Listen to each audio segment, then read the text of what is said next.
Welcome, TEI family, to another episode of The Everyday Investor. Today we have a very special guest with us. This gentleman has built an online platform that boasts over 250,000 followers. He has done all this while in high school and in college. Please help me welcome Isaac Apley. How's it going, Isaac? Doing good. Appreciate you having me on here. Oh, for sure, man. Yeah.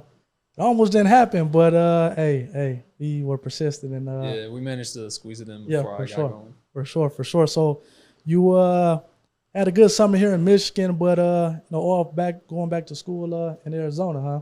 Yeah, I enjoyed just spending time with family. I was still working remote for the company I'm with, but it's just nice to see family and friends and kind of slow down a little bit because once I get to school, I just foot on the gas, for sure. working and stuff. Hey man, I remember them days.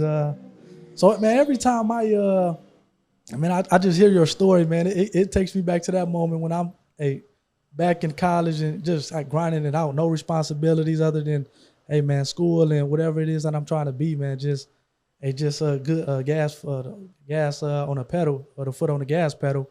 So, but again, every time I hear your story as far as how you got, and I learned something as we were offline talking about the couple channels or the couple IG pages that you had. So we'll first go off into the main page or what the page currently stands right now, the Hype Leaks. Can you talk about that a little bit? Currently, again, as I talked about in my intro, it has over 250,000 followers. So can you talk a little bit about that and what is the Hype Leaks? Yeah, basically the simple way of putting it is it's a sneaker newsletter. So I post information about releases, like when shoes are dropping, where they're dropping, how you can get them, stuff like that. But then I also post a bigger variety of content where it's like custom shoes from different artists that are like their work and stuff. And then anything happening with like sneaker related companies such as like StockX, GOAT, Foot Locker. So anything like if their stocks are dropping or if like there's a scandal in whatever company, I'll talk about that too. So you're not even just talking about just, the kicks and what I guess this company or that company has coming out, but you're kind of not insider information, but you're giving some information as it relates to what's newsworthy that's coming out of that company, whether it can affect the stock price or not, or... Yeah. At first, it was just sneaker news, like drops and stuff, but I realized that as I was getting bigger, I could start incorporating a bigger variety of content that was still sneaker related, whether it's the customs or the stocks. And so I did a post recently talking about how Foot Locker stock dropped like 60% from the beginning of the year. And so it's just stuff like that. And it gets people talking. And I've realized that people are actually interested in it. Really? Yeah. No, that's pretty cool. So what made you say, okay, I'm going to do this? And then what made you choose IG? Because I know you have, I think, some other social media platforms. But IG, you would say, is your biggest platform? Yeah, that's the big one. So what made you go balls in on Instagram? Was it just that got the bigger response, or? I'd always wanted an Instagram page. This goes all the way back to like 8th grade, and I originally started one, but it was baseball because I was playing baseball at the time, and I still love baseball. But I started that one, and then I didn't really put much work into it, so it failed. And so come around like May 2018, I'm a freshman in high school. I started a new page that's a sneaker page because I was in the shoes still. So I was like, all right, we'll try this out. And so I ran that for about a year. And then unfortunately, I got hit with the copyright strike. And so page got taken down at around like 4,000 followers. And I don't know what it was. Like I thought about stopping for like a split second, but then I was like, let's try again. Like I already took all the information that I learned from my previous page on what worked and what didn't work. Right. And I was like, all right, we're just going to take that info and everything that works, we're just going to apply it to this new one. And then that's when I started the Hype Leaks, which was March 6, 2019. So what was the name of the old page? Hypebeast Central. Okay. So then, because a lot of people, obviously as an intellectual property attorney, I have intellectual property on my shirt. Some people may like to think that this stuff doesn't work or doesn't protect your brand. And here you are saying, hey, my first page got taken down as a result of a copyright strike. Yeah. So can you give us a little bit of, information on, what happened that caused for the copyright strike to be applied? To this day, I still don't even know what. I understand why it was an infringement because I was using part of their name because there's a company called Hypebeast. And so that's what it was. But I still don't know how they found me or It really was just out of nowhere. Like I got an email saying your page is taken down. I went to Instagram. Really? It was just gone. Yeah. Hold on, so it was like no warning, No, nothing? there wasn't like a 3 strikes and then like, yeah, no, it was just my page was gone. Wow, because I know at least on YouTube it seems like they give you some, some warnings, maybe 3 strikes and you're out type of a thing. Yeah, but Instagram like is like can I swear? no, sure. Yeah, it's no bullshit. Like Yeah, they yeah. will gone. Really? Like it is, yeah. So hold on, was this like a copyright thing or was it a trademark thing? Because when I think of the name, you said it was the Hype Beast. Hypebeast Central 11. That was the name. And so there's a company called Hypebeast. Yeah. And I think it was a copyright infringement. I have the email somewhere in my camera roll. But yeah, because I had Hypebeast Central, like the Hypebeast, that word in my name, that was what did Really? it. So Yeah. it wasn't anything that you posted, whether it was like a picture of a shoe or anything like that? It was the name itself. That's Really? what got me. Well, and the reason I was saying that, I'm interested that they had it as a copyright because that typically is like a trademark. Like, I mean, obviously we get off into later as far as the hype leaks. I know we kind of did some trademark some of your stuff, but like the Hype Beast, that'll be a trademark, protected by trademark. That wouldn't be something that you can get a copyright on. Now, if you had like a picture or something along those lines, then that's something that's protected via copyright. Yeah, but not the name. So that's interesting that they said it was a copyright strike, but whatever the case may be. So okay, at the time you were in like what grade were you in at this point? I was a sophomore in high school. Okay, you were a sophomore. When that page got taken down. And how many followers did that page have? Only like 4,000. But with the 4,000 followers, now were you making money with that, or did you make any money at that point with that? I was making money with sneakers through reselling shoes. Okay. So I was like flipping shoes, buying them, and then flipping them for a profit, and that's how I was making the majority of my money. Okay. I wasn't big enough to be making money on Instagram, but I had the vision to eventually like we'll start making money. Okay. And then so I ran that first page for a little. It was like 10 months, so a little under a year. And then when it got taken down, that's when I started the new page. But at the time, I wasn't making any money. Okay. So then, what was it any differences in terms of? Obviously, you made sure to make sure the name and all that was correct.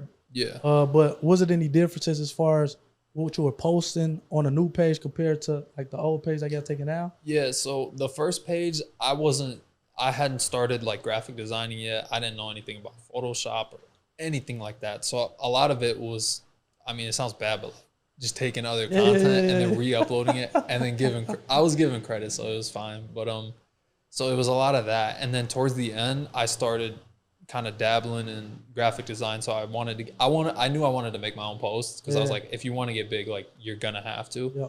And so once I started this page, from the start, it was all my own content. I was designing, editing, everything, and I still do it to this day, obviously. But from the start, I knew on this page, like you have to be authentic and it's got to be original content. Right. So okay, so you start the new page. That seems to be doing well. At what point are you like, okay, I'm making money making money with this thing? Because again, to get up to 250,000 followers, I keep wanting to say subscribers because I'm so used to YouTube, but over 250,000 followers. You've been doing this how long? With the new page? 4.5 years. So that, I mean, that's I think that's impressive, at least on my as I look at it. So at what point did you start like making money from it? I'd say around like the 10K follower mark. Okay. Around that 10K followers is where you can start to see like people reaching out to you, and like at that point you're not getting like brand deals. It's more of other Instagram pages paying you for like a shout out. So it's like, $20 here, $30 here. So it's not like a great amount of money. It's not life changing money. You're not. But like I'm in high school making an extra like $100 a week, so it's nice. Yeah, no, absolutely. So then so what does your parents think about all this as all this stuff is going on? They think it's cool. It took them a while to really understand like what it was I was doing, because even then like it was hard for me to portray like, okay, like this is what I'm doing. This is the vision. I'm not selling drugs online. Mom, I promise. And so once I told them that and I showed them how much money I was making, I mean, they're great, obviously. I love them. I'm blessed to have them as parents, and they were fine with allowing me to continue doing this instead of going and getting like a normal job at working like at a restaurant or whatever, because I was making enough money to support myself at the time with the expenses that I had. And so I didn't have to get a job throughout high school, because the more I started growing, the more money I was making. For sure. And then once you hit about like 50,000 followers, that's when you start to see like brand deals of like you can actually make like a good amount of money. It's just all about marketing yourself properly, like, and reaching out to brands, because a lot of times like they're not going to reach out to you. Maybe you'll get lucky here and there, but a lot of it you have to be like cold calling and emailing people to like lock down the money. Really? Like that. Yeah. So then, when you graduate high school, how many followers do you have? I was in the 90s. I know that because 2021 was a huge down year for me. I was experimenting with new strategies and it sucked. Like Really? it wasn't working because my mindset at the time was the content that I'm making, I don't want to waste it. I want to capitalize on every piece of content that I'm putting out. So like I was posting once, maybe twice a day, and it just wasn't working because if like let's say you take one day and you post one time, if it flops, that day is wasted. Right. You're not gonna get the time back. And so come 2022, I changed up my strategy. I'm like, all right, we're gonna be posting more, at least 3 times a day, different times. I have a huge process of when I decide like what times I want to post and stuff. But it was kind of just throwing stuff at a wall and seeing what sticks. And then I mean, it got up to the point where now, fast forward 2023, I'm posting like 7 times a day now. Really? So even if like 3 of them like tank, like 2 of them could pop off, and then that's all I needed. Right. Yeah. So then, when you post this stuff, is this like are you creating these? Because I'm obviously you're posting some of the stuff is shoes and whatnot. Are you creating this stuff yourself, or is it coming from like maybe stuff that you're seeing out there that you're kind of rebranding into your own post to put out there? How does that process work? It's a little bit of both. So I mean, I've been doing it for almost 5 years now. So I've made connections to where people who get like their hands on early shoes and they have kind of like insider information, they plug me with that info. Okay. And so they send it to me and they're like, hey, do what you want with it. And so that's how I put it into my content. But then also like if Nike puts out like the official image of a shoe, like I'm going to take that image and re-upload it onto my feed and stuff. So it's both on how my content gets produced and stuff. Okay, nice. So I guess my question is, what made you say, okay, I'm gonna still go to college, as opposed to just being like, man, look, I got 90,000 followers, IG followers. I'm about to take this and run with it after high school. I didn't want to go to college. I still I'm in college, but I still don't want to be there. Yeah. What are you going to? What, the sophomore year? Or this is your junior? Junior year. Okay. And so the main reason was money. My parents are like, okay, you can go to college or you can get a job. And so I was like, I don't want to go and just like go into trade school. I mean, there's nothing wrong with that, sure. But that just wasn't the route that I wanted to take. And so my parents said, if you're going to like skip college, like you got to support yourself. And so I didn't have the money to do it. And so I was like, all right, well, let's go to college. Like, let's do this. And so I kind of viewed college as like, all right, you got like 4 more years to try to get this brand popping. Yeah, for sure. And I had 90K, but I was only making a few $100 a month off of it. Like it's not enough to live on. Right. And so I was like, okay, like, go to college and see how this works. And then I knew once I got there, I was like, this sucks. Like, I don't want to be here. So you got to bust your ass even more to get this brand popping. Right. And so that was my mentality. So then what made you say, okay, because you're from Michigan, you know, born and raised here, or I knew you were just at least raised I was born here. in California, actually. Oh, you were born in Cali. Okay, I did not know that. So when did you come to Michigan? Like 7th grade. I was like 13 when I moved really? here. Yeah, so I lived most of my life in California. Oh, wow. I didn't realize that. So was that, did you always want to go back out west? That's why you went to Arizona for school? Yeah, I knew once I got here pretty quickly that I didn't enjoy the cold. And I mean, Michigan's cool and everything. I love my family here, but I'm a West Coast kid. Like, I grew up on the West Coast. That's what I'm used to. So I knew, like, when I go to college, or if I choose to go to college, I knew I wanted to go back out west. Why not California, back out to Cali? I kind of wanted something new. Yeah. Like, I lived in California 13 years. I kind of experienced everything. And so it's like, let's go to Phoenix. Like, I've never been there before. So let's go see how it is. So, okay. So that's cool. So you decide to go to Phoenix for school. Now, are you trying to choose a major that's at least somewhere within or is going to help you out with the hype leagues? How does that process go? Yeah, so I'm a marketing major right now. Okay. And that's my plan. I'm gonna stick with it. I'm not changing majors, or I don't see myself changing majors. And I've already learned a lot from it already on how you can just market your brand and yourself. Yeah. So I mean, I've already applied a lot of the stuff that I've learned in school to my brand. Yeah, I was gonna say, so you have learned some stuff that you were able to apply to Yeah. to the brand. No, 100%. Oh, that's cool. So then, when do you get your? Because you were saying you had 90,000 at the time. You know, you graduate high school. When do you get your next biggest bump, or like, what's the cause of that? The next biggest bump in followers.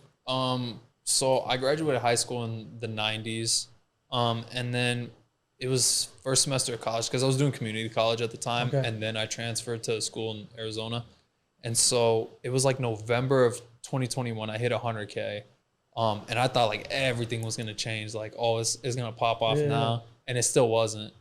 And so or at least it wasn't popping off to the point like the potential I knew it had. I wasn't reaching it, and so I was just questioning myself, like, damn, like what am I doing? And there was a lot of just nights where I was just thinking about like how I can change it and like how can I get it to the level I know it's capable of being at.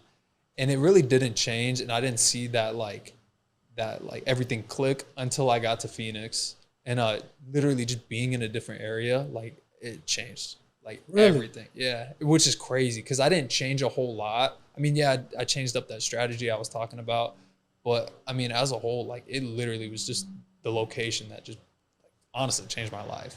Really? It was crazy. So then when you get to Phoenix, like how many more followers did you gain at that point? So first semester of being in Phoenix, I grew from like 104 to like, I think I finished that semester at like 114, which I was happy with because at the time that was a lot, like 10K in 4 months. Like I was happy with that.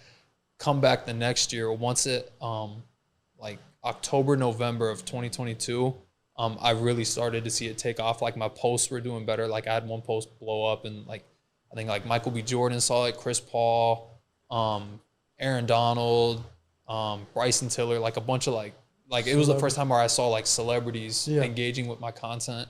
And then I kept that going of just posting consistently throughout December and into January. And then February of this year is when it like changed. So I came into this year at like 120K.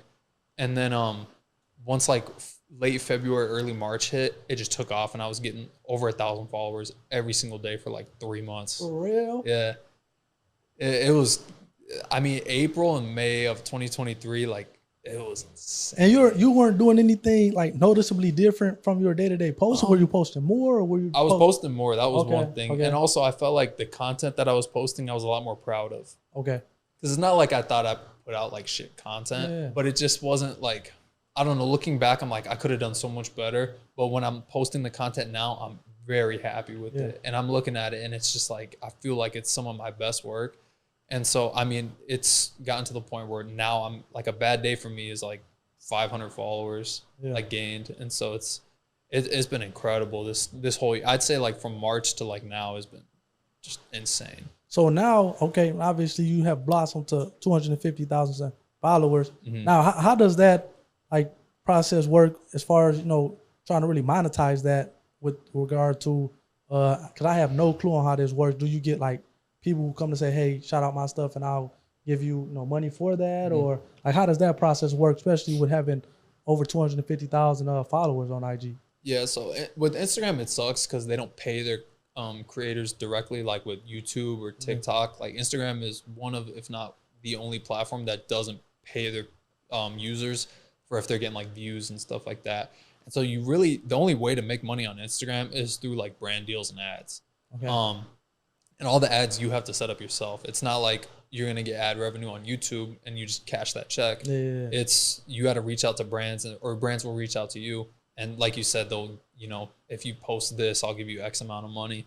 And then also like endorsement deals. So I'm partnered with a couple of companies right now, so you can make you can get like an affiliate link. And so whenever like, oh, you get 10% off with my code. This is what most of the influencers are doing now. So if they say use my code, that like, let's say it's for 15% off, that 15% that is like, that gets taken off just goes right into their pocket. That's how they make money. And that's a couple ways I make money on Instagram. Hold on, so you're saying that they're giving you 15% off, but it's still going into their pocket? Yeah, so if I buy something for $100 and you get $15 off, I make $15 off that purchase. So, okay, I got you. Huh. Then I would imagine, is it a certain number that people want to see that you have followers before they like say, hey? I think it also depends on your niche when it comes to that. Because I've seen people who, if it's just like, let's say a mom and she's like vlogging about her kids, like Yeah. they can make money at like 20 to 30K. But then also like a brand like me, the only like brand deals I'm getting are like, or I have a shot of getting, are with like major companies. So they want like a good following Yeah, for sure. for them to even reach out to you or like just answer your call. So what would you say is a good following? What's a good number? I'd say 100K. Okay, 100K. That's when brands start to take you a lot more serious. Have you cause I heard a lot about StockX. Have you kind of reached out to them or had any calls with them at all? No, I don't want to work with them. Really? They're too shady of a company from the things that I've seen. They've had a lot of scandals where like users' personal info is getting leaked and stolen, and they don't say anything about it. They just Really? kind of sweep it under the rug. Yeah. And so, I mean, my biggest thing with my brand is the integrity of it. And so I don't want to be partnering and working with brands that I don't believe in. Same with products. I've turned down a lot of money when it comes to just like the deals that I've gotten, just because I think it's like just a bullshit product, or for sure. the company's just, it's not something I believe in. No, that's true, man, and I think that's just a good lesson learned as far as man, your brand, your product is everything, and the integrity of it. And when you start like sacrificing that just for $1, man, that's kind of when everything starts to crumble down. So I guess you had talked about a couple celebrities that have engaged in some of your posts. Can you I guess name some of the maybe higher profile celebrities that you were proud of when you saw that they maybe engaged in your posts, or maybe you reached out to them and they reached back out?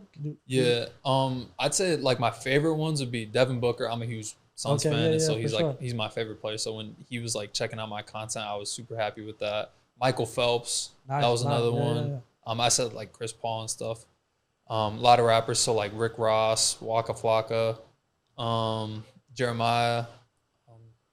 There's a ton. I have a ton of screenshots saved. I can't remember everything off the top of my. Oh, Big Sean was another one. I like Big Sean a lot. But it's cool to see like all, like I just have the collection of screenshots in my phone of like the notification and stuff. So is it like one celebrity that you guys just kind of keep in contact, or just just you respect them and kind of what they do, and they respect what you have built and what you're building with the Hype Leagues? Yeah, I'd say like the most consistent one, and I guess you could say like loyal one, is Blake Snell. He's on the Padres. He's a pitcher, and it sucks because I hate the Padres. I'm a Dodgers fan, and so it's kind of a sour taste in my mouth that it's him of all people. But I all jokes aside, I am super grateful that he is like as supportive of my brand as he has been.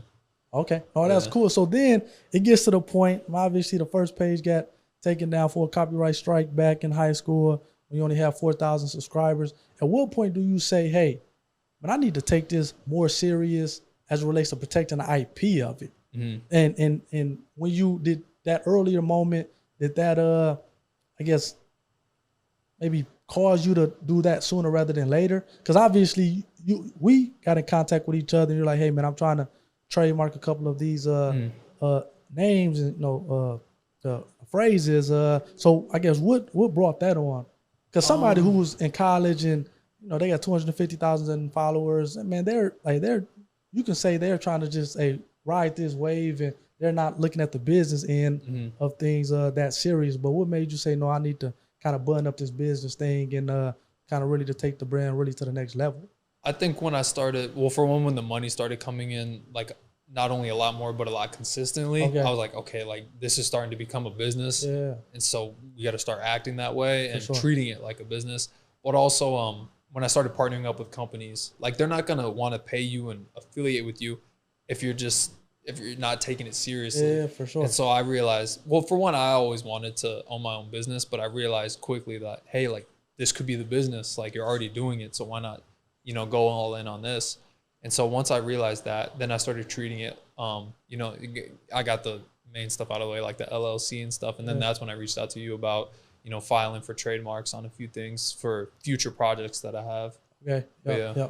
So then what is then obviously, what is the goal with, I guess, the trademark or just kind of the future of the Hype League? Like what are some of the things that you have planned going forward that you're excited about, if you can share that? Yeah, I have a lot of like ideas for it, and just like things that I want to eventually accomplish for it. But I'd say the big thing right now that I've been working on is the clothing brand that I've been telling you about. How it's I want to have like the mother company of it being like the social media platforms, Yeah.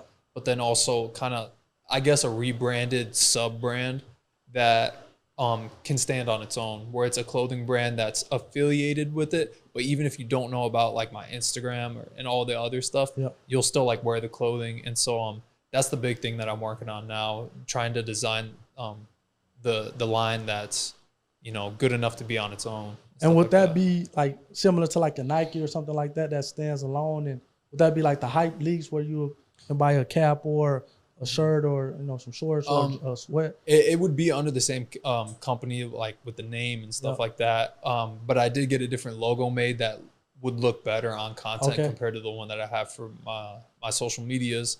And so that's the logo I'm going to be running with for the clothing line. Nice. Okay, so then I guess a few questions as we wrap this thing up. What got you into just the sneaker, the love for sneakers, the love for the sneakers and the culture? What was it? A movie? Was it?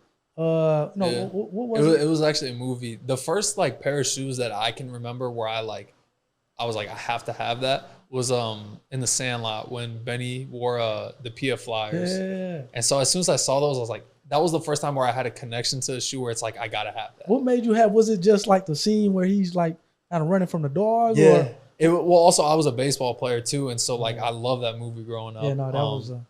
And so I just classic, had of course. And so I just had a huge connection to that, and so I mean that was the moment. I think I was in first grade maybe, and that was what started the love for shoes, where it's it was a passion of mine. And then eventually, as I got older, in middle school, Nike basketball was the thing that was popping, like KD's, Kyrie's, all that other stuff, which that eventually just fed into it. And then the sneaker culture over time has just evolved into something much, I don't think I anticipated it, and not many people anticipated what it is now. It seems like it's on a whole nother level. And I don't maybe follow it as much, but just, when I was coming up, $100, that was about it for some shoes, man. Now, man, these kids, it's nothing for these kids to pay $250, $350 for some shoes. For a lot of people, $100's not enough. Yeah, that's man, what you want me to go do with it? And so, it's honestly stupid how expensive these shoes have gotten. I've spent more than I should have on a couple pairs that, looking back, I'm not happy with the decision to do it, but it's you live and you learn. Yeah, for sure. But sneakers have gotten to the point where it's they're assets. It's something that you can invest in for sure. and make money with over time, just as a stock or a property. There's that much money to be made in shoes, and it's ridiculous. No, yeah, and it seems like one of the more popular shoes, and I have never owned a pair, but the Yeezys, it seems like just the resale on those are through the roof. I'd say, Yeezys are on the decline now, and they have been for a little bit now. But I'd say peak was probably 2017, where you could buy a pair of Yeezys for I think retail was $220, and you can sell them for over $1,000. Really? Yeah, I'd say the main shoes now. Anything Travis Scott always pops off. Off-White typically pops off, and I don't know, reselling as a whole, the market's low right now, which I'm fine with because I don't I used to resell, but the older I've gotten, I don't like it. And just I see a lot of people that get in it for the money instead of the shoes. And when I was reselling, it was so I can get my hands on these shoes. And so let's say I get 3 pairs. I'm going to buy my pair my size, sell the other 2 pairs, make my money back, and then a little extra bread. And so now I just see people getting into it just for money, and it's like scalping. That's for sure. What are the top shoes, just kind of based on your audience and what you've seen? What are the top 2 or 3 popular shoes that's out there? I think you said Travis Scott, which I didn't even realize he had a shoe until I was kind of browsing your website. So is that Nike? Yeah, he's with Jordan Brand. Okay, Jordan Brand. Yeah, and so Travis Scotts are always popping off. The main shoes that we've seen trending in the past year or so have been Nike Dunks have been probably the biggest shoe. Air Forces they're always going to be popular. Jordan 1s have been on the decline. Jordan 4s have been kind of steady. But New Balance has taken off a lot. Man, hey, look at that. I love New Balance. The classics, man. Those I think 574. Those classics. Those are That's my shoe, man. As you get older, and man, you got them. They're comfy. Yeah, for sure. Hey, that's Yeah. what I'm going for, comfort, man. I don't need none that I'm. They said, "Oh, them don't fly, man." I need to be able to walk down the street without my feet hurting. There's man. nothing wrong with New Balances. I mean, I grew up wearing New Balance cleats for baseball. I always thought they were the best. But yeah, New Balance is really taking off. Over And the then past they like couple years. reasonably priced. Like I can go get like 3 or 4 pairs of New Balances, and it's like $200-300. It's like, as opposed to buying one shoe for that price, one pair of shoes. I'm like, I mean, 3 or 4 pairs of shoes. I mean, you got some Jordans that retail for almost $300 now, which it's like, how many people really have $300 to go and spend on just a pair of shoes? Yeah, I mean that's crazy. That is crazy. Yes, okay. So you're saying that the Travis Scott side, I'll have to be on the lookout for those. Like I said, I never knew he had a shoe until I was looking on your stuff. So Those go for stupid amounts. Really? I have a few pairs, and I'd say the most expensive one I can think of are probably his Jordan 1 low, or like Jordan 1s. And he has a pair with Fragment that go for, I think retail was like $175, and they go for over $2,000. really, Yeah. you talking about the resale is Yeah, that's the 2,000? resale value. So when Nike or when Jordan dropped them, they were $175, and now they go for over $2,000 in the aftermarket. So is it, because I know you were saying that the Yeezys and stuff like that has been on a decline. Is it anything that you can see with him, or maybe some of the Jordans that you said are on a decline that they can do to kind of get those go back up, or is it like that where it kind of goes up and down from time to time? It's up and down. Yeah. I mean, back in like 2017, 2018, Jordan 1s were going for nothing. No one wanted them. They were in outlets. And then like fast forward to like 2020, and that's the most coveted shoe. So it's just trends. That's all it is. So I mean, I guarantee you in the next 5 years, Jordan 1s are going to be popping again. Yeah, no, man, that's hey, that's the GOAT, man. Yeah, man. Jordan. So do you get these like when people like when you buy these shoes? Do you get like a discount, or do you just kind of buy them at retail as well? You gotta tell the plug to hook you up, man. Yeah, I know. Well, the problem is like I'm getting a premium service, so I got to pay a premium price. And so if I want like shoes that I know are authentic, and I'm getting them like a month before they come out, like you got to kind of pay. Also, you're getting these shoes for yourself. They're allowing you to get them before they come out. So you're not only just getting, hey, these are dropping, but you're actually getting the actual shoe before they come out. And you're getting a chance to buy it before it comes out. That happens I have access to, almost pretty much any shoe I want at this point, just because of how long I've been doing it.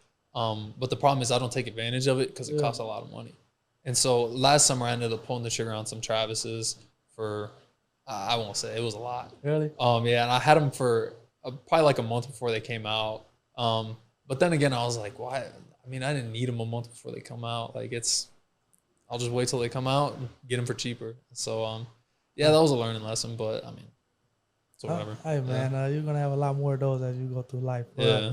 But yeah, I guess it's maybe one last thing that I want to get from you. Obviously, you have you have gone through it. You've been doing this for 5+ years, and you have had the ups and downs from getting the first page taken away and all that. What would you say? Because you're still relatively young doing this. What are you, 21? 20. 20? You're about to be 21? Yeah, I'll be 21 in January. Okay, so and what would you say to somebody else, whether they're in high school or in college, or even heck, out of college, and they're trying to figure it out and maybe trying to start a business or whatnot, but they don't know what to do? And what words of encouragement would you give? Because again, obviously, to get things to where you have gotten the company to right now, it took a lot of hard work and consistency and things like that. So what would you give to, I guess, the next generations, if you will, some words of encouragement? Honestly, the biggest thing I can say is just go for it. Because there's never a right time to do something. Like everyone's always like, oh, like eventually I'll get started on that. Yeah. But you never get to it because you're always thinking like, oh, eventually I'll get there. Yeah. If you just start doing it, and even if you don't know what you're doing, that's fine. Because I didn't know what I was doing at first, but you learn along the way. Right. Yeah. You through the process of it, you're gaining knowledge and information on how you can better yourself or your brand or whatever you're doing. And so, that's the biggest thing. Just go for it. I just start. And I like that. And I think it's going to be the younger you can start, especially if you have that support like you did from your parents and things like that, I think it's going to be the better, just because, again, man, as you're young, you have less responsibilities. But when you get older and you have, okay, now I have to start paying, for this mortgage. I have to maybe have a kid. I maybe have a a family is, a lot more real responsibilities that may push some of those things back, and you'll look up 5-10 years from now like, oh man, I wish I would have went for it. It's a huge blessing. I mean, I found something that I was deeply passionate for while I was still a sophomore in high school. And so I knew like that was something that I wanted to do like for the rest of my life. And so I had like a huge head start on people, which I understand not everyone's going to have that. But as soon as you're able to locate like that passion or whatever it is that like gets you up in the morning, like if you like go for it. Like, I like that. Why not? Yeah, for sure. No, I like that. So then how can people get in contact with you if they wanted to, maybe have you or maybe partner or do some brand sponsorships, or if they just wanted to kind of follow what you're doing, how can they get in contact with you? Best way is on Instagram, the Hype Leaks. You can DM me there. I also have any other social media connected to it, whether it's an email or whatever. I'm always open to working with other people. I love collaborating with different artists or brands or whatever. And so you can hit me up there. That's the main place. Okay. Yeah. Okay. No, well, man, I appreciate you for giving me some time this evening. Thanks for having me again. Oh, absolutely. Yeah. Have that safe flight. I guess you're going south tomorrow before you make it out west, but have a safe flight, and definitely appreciate you again, Isaac. Of course, man. Yeah. All right, y'all family. Until next time, we're out.